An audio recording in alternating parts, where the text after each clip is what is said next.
ऐतिहासिक दस्तावेजों के अनुसार दिल्ली के इस पुराने किले को वर्ष 1533 में मुगल बादशाह हुमायूं ने बनवाया था, लेकिन जब यहाँ पर खुदाई की गई तो इस किले के नीचे से हजारों वर्ष पुराने अवशेष मिले, जो कि महाभारत काल, मौर्य काल और गुप्त काल के बताए जा रहे हैं। तो चलिए आज हम आपको कुछ ऐसे तथ्यों से परिचित कराएंगे जिन्हें जानने के बाद आप इतिहास के विरोधाभासों को अच्छी तरह समझ पाएंगे। ये उस समय की बात है जब भारत पर मुगलों का शासन हुए केवल 7 वर्ष ही व्यतीत हुए थे। जय हिंद, वंदे मातरम। दोस्तों, आज का वीडियो मैं आपके लिए लेके आया हूं, इतिहास के ऊपर है ये वीडियो और साइंटिफिक हिंदू यूट्यूब चैनल से मैं ये वीडियो लेके आया हूं। वीडियो का जो टॉपिक है कि मुगल किला फाड़ निकले 5000 वर्ष पुरानी महाभारत की मूर्तियां।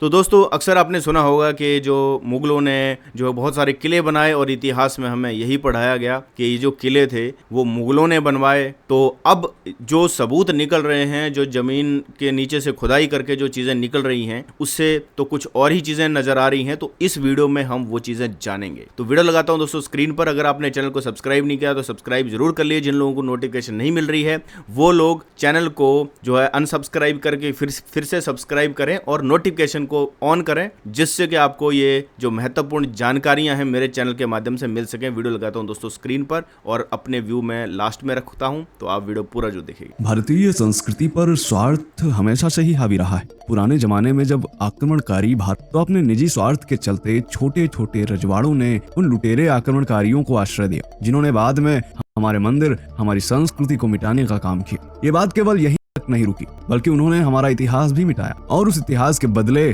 उन्होंने दूसरा इतिहास भी लिखा, जिसे आज हम सभी पढ़ते हैं।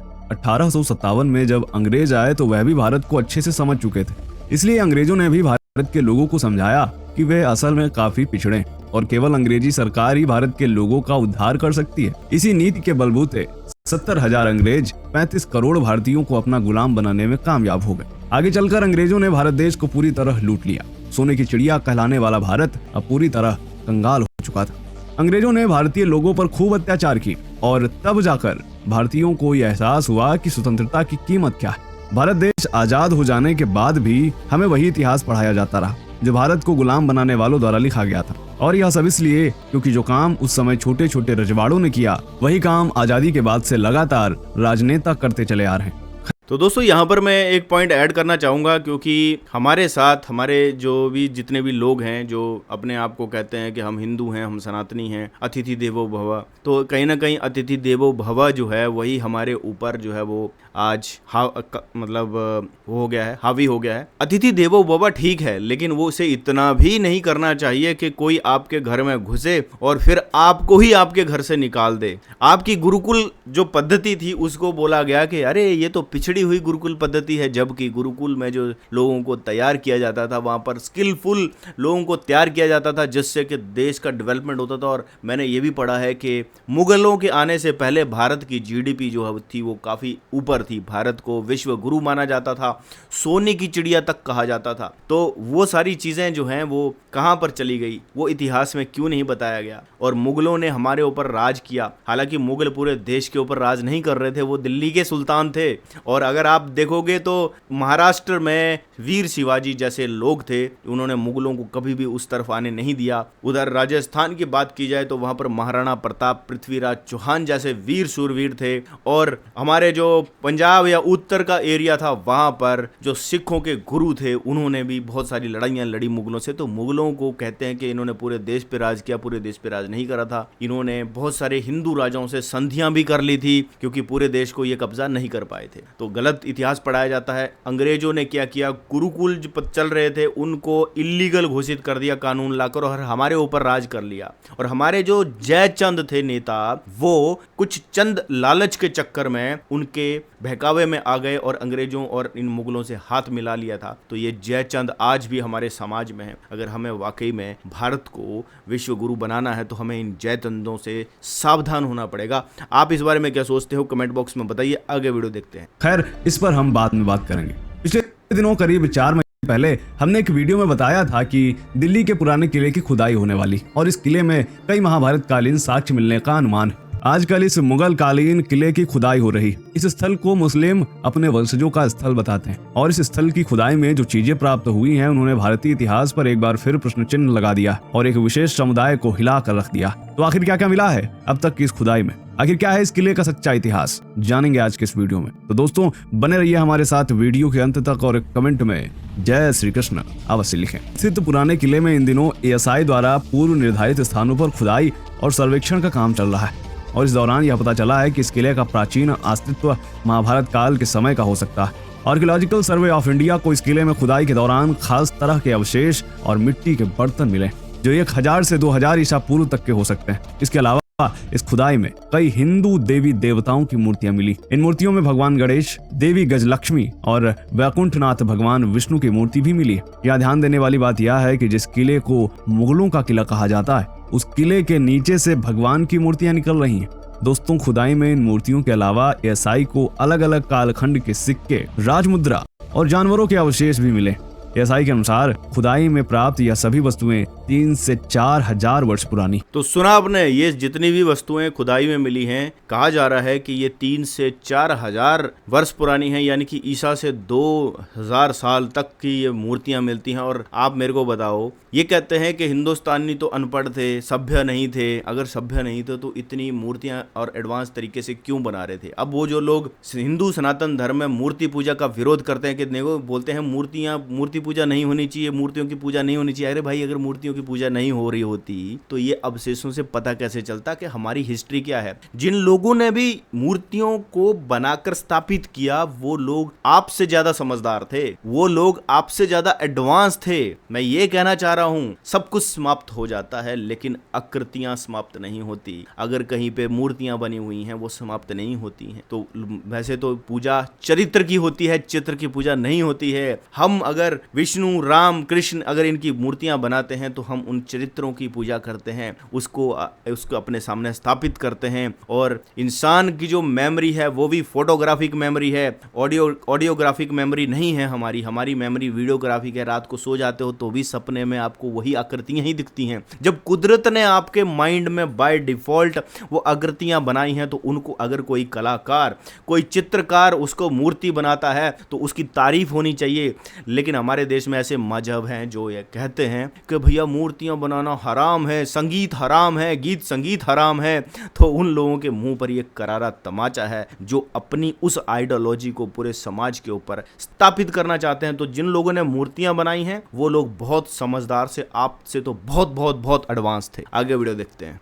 और हो सकता है कि इनमें से कुछ वस्तुएं महाभारत काल से जुड़ी हुई हों, परंतु यह अभी शोध का विषय ही है। पुराने किले की खुदाई अभी आधी ही हुई है, आगे और भी कई राज खुल सकते हैं। ASI का यह सर्वेक्षण इस ओर इशारा करता है कि जिस किले को मुगलों से जोड़कर देखा जाता है उसका इतिहास असल में कुछ और ही है और इससे कहीं ज्यादा पुराना है। अब आप सोच रहे होंगे कि आखिरकार अचानक से ASI को इस किले का सर्वेक्षण करने की आवश्यकता क्यों पड़ी? तो दोस्तों इसकी सबसे बड़ी वजह है वो शिलालेख और ग्रंथ जिनमें पांडव किले का उल्लेख मिलता है। इन प्राचीन दस्तावेजों के मुताबिक जहां आज पुराना किला है वहां पहले इंद्रप्रस्थ नाम का नगर हुआ करता था। उस समय यहाँ का किला पांडवों का किला नाम से प्रसिद्ध था, लेकिन मुगलों ने उसी पांडव किले को पुराने किले में तब्दील कर दिया और वर्तमान समय में ज्यादातर लोग इसी इतिहास को सच मानते हैं जिसमें कहा जाता है कि इस किले का निर्माण हुमायूं ने करवाया था। तो चलिए अब इस किले के असली इतिहास को भी जान लेते हैं। दिल्ली स्थित यह पुराना किला अपने साथ काफी इतिहास समेटे हुए। इसे हुमायूं किला, शेर किला तथा पांडव किला के नाम से जाना जाता है।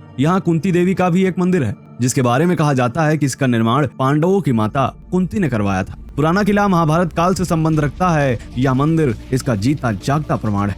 ऐतिहासिक दस्तावेजों के अनुसार दिल्ली के इस पुराने किले को वर्ष 1533 में मुगल बादशाह हुमायूं ने बनवाया था, लेकिन जब यहाँ पर खुदाई की गई तो इस किले के नीचे से हजारों वर्ष पुराने अवशेष मिले जो कि महाभारत काल, मौर्य काल और गुप्त काल के बताए जा रहे हैं। तो चलिए आज हम आपको कुछ ऐसे तथ्यों से परिचित कराएंगे जिन्हें जानने के बाद आप इतिहास के विरोधाभासों को अच्छी तरह समझ पाएंगे।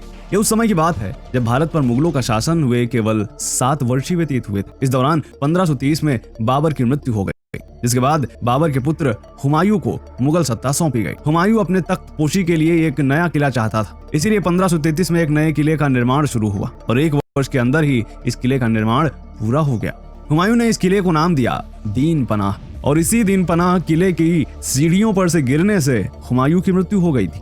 वर्ष 1540 में शेर शाह सूरी ने इस किले पर कब्जा कर लिया, जिसके बाद इस किले में कुछ और बदलाव किए गए। ये वो बातें हैं जो इतिहास में हमें पढ़ाई जाती है, लेकिन ये आधा अधूरा इतिहास है। इतिहास हमेशा वह नहीं होता जो दिखाई देता है, बल्कि असली इतिहास असल में वह होता है जो सैकड़ों हजारों वर्ष पहले जमीन में दफन कर दिया गया। ताजमहल को 22,000 मजदूर और 1,000 हाथियों ने मिलकर लगभग 16 वर्षों में तैयार किया था। इसका बिल्डिंग एरिया लगभग 2 या 3 एकड़ में, जबकि पूरा परिसर 42 एकड़ में। अब जरा विचार कीजिए कि पुराने किले का परिधि क्षेत्रफल 2.4 किलोमीटर है और इसे हुमायूं ने मात्र 1 साल में तैयार करवा लिया। क्या यह संभव है? इससे तो यही साबित होता है कि यहाँ पहले से ही एक किला रहा होगा, जिसे तोड़ फोड़ करके कुछ तब्दीली करके हुमायूं ने अपना नाम दे दिया और इतिहासकारों ने लिखा कि हुमायूं ने इस किले का निर्माण करवाया है। आजकल भारत का इतिहास लोगों की नजरों में मुगलों और अंग्रेजों के काल तक ही सीमित रह गया है, क्योंकि प्राचीन भारतीय ग्रंथों को इन्हीं इतिहासकारों ने एक मिथक और काल्पनिक स्टोरी घोषित कर रखा है। भगवान राम एग्जिस्ट करते हैं या नहीं, भगवान श्री कृष्ण कभी हुए थे या नहीं, रामायण और महाभारत हमारा प्राचीन इतिहास है या फिर उपन्यास की तरह एक काल्पनिक कहानी। आजकल युवा वर्ग के लिए यह सब किसी यक्ष प्रश्न से कम नहीं। मुगलों के आने से पहले हमारा भारत कैसा था, यह कितना समृद्ध था, यहाँ क्या क्या होता था, कोई भी जानने का प्रयास नहीं करता। यही कारण है कि आजकल बाबर से लेकर औरंगजेब तक मुगलों की इन 7 पीढ़ियों से हर कोई वाकिफ है। जिन अंग्रेजों ने भारत पर शासन किया, उन वायसराय का नाम भी लोगों को याद है, परंतु भारतीय राजाओं, शासकों के बारे में कोई खास जानकारी किसी के पास नहीं।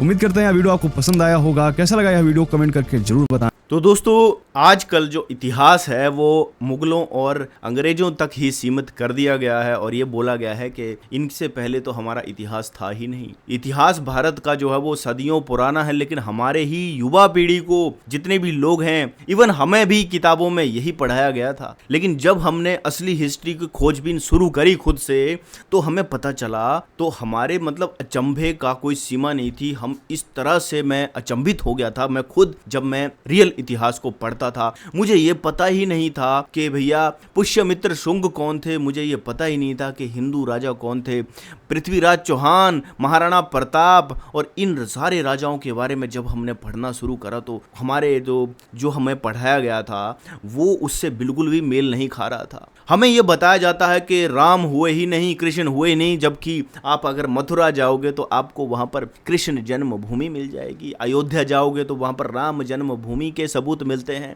लेकिन हमें यह बोला गया कि ये सब मिथोलॉजी है। रामायण में बताए हुए ऐतिहासिक स्थान आज भी हैं। अगर वहां पर रामायण में आपको जो चीजें बताई गई, श्रीलंका की ही जगह है, राम सेतु की ही जगह है। जो स्थल रामायण में वर्णित हैं उनको अगर आप सीधी रेखा में बनाओगे तो उससे जो किलोमीटर निकल के आते हैं तो वो भी रामायण में लिखी हुई चीजों से मैच करते हैं।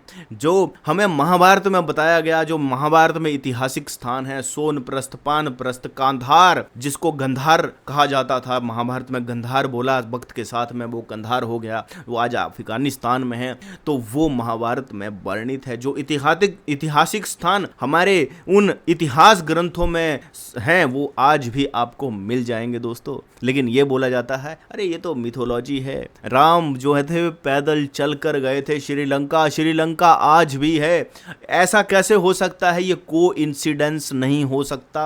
लेकिन इसको कोइंसिडेंस बता दिया जाता है। हमारे जो वेदों में वर्णित ज्ञान है उसको कोई पढ़ता नहीं है।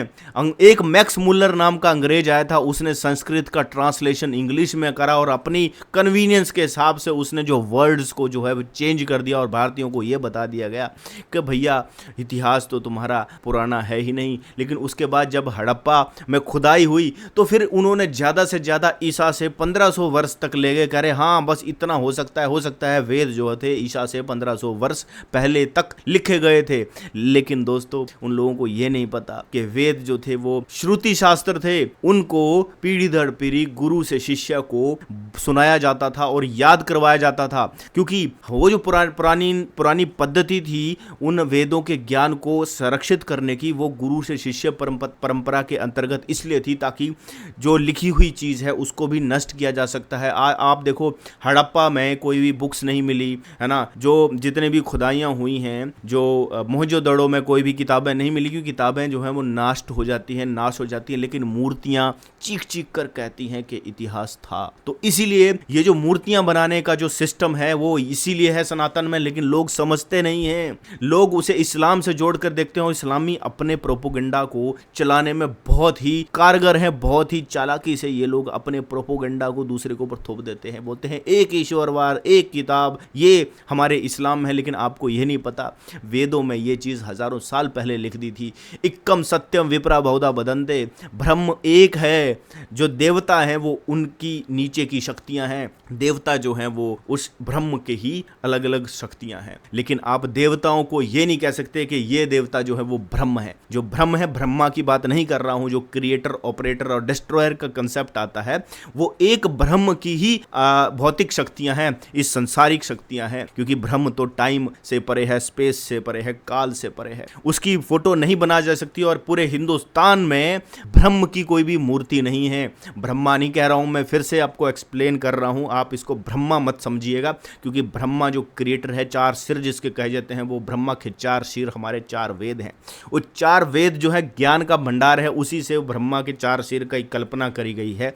और जो भी पुराण है, 18 पुराणों की जो कहानियां आती हैं, वो लोगों को वेदों का ज्ञान जो है वो प्रैक्टिकल तौर पर समझाने के लिए, किस कालखंड में हर शख्स ने ना जाने किसने लिख दी, तो उसको बोला जाता है कि वो जो पुराण है वो इतिहास पुराण है। ठीक है, एक पुराण वो होता है जो वास्तविक घटना होती हैं, जैसे रामायण और महाभारत है, और एक पुराण वो है जो आपको सिंबॉलिक तौर पर बताया जाता है कि ये घटना घटी है। मैं अपने किसी वीडियो में आपको गणेश और इनके बारे में भी बताऊंगा, क्योंकि मैंने इस चीज़ के ऊपर काफ़ी रिसर्च किया, और मेरा एक वीडियो भी है जो मैं शायद आई बटन पे आपको दे दूंगा गणेश के ऊपर, आप उस वीडियो को भी देख लीजिए, तो आपका वो कंसेप्ट भी दूर हो जाएगा कि गणपति गणेश कौन है। दोस्तों, तो ये इतिहास को जानने की जरूरत है, हमें अपनी संस्कृति को पहचानने की जरूरत है। जब हमारे वैदिक धर्म में, वैदिक किताबों में एक ईश्वर की बात ऑलरेडी है, वहां पर नतस्य प्रतिमा अस्ति की बात ऑलरेडी है, वहां पर लिखा गया है कि उस ब्रह्म की कोई भी मूर्त, कोई भी प्रतिमा नहीं है। इसका मतलब यह नहीं है कि आप देवताओं की प्रतिमा ना बनाओ, उनको तोड़ दो, ये डिस्ट्रक्शंस हमारे में नहीं होती है।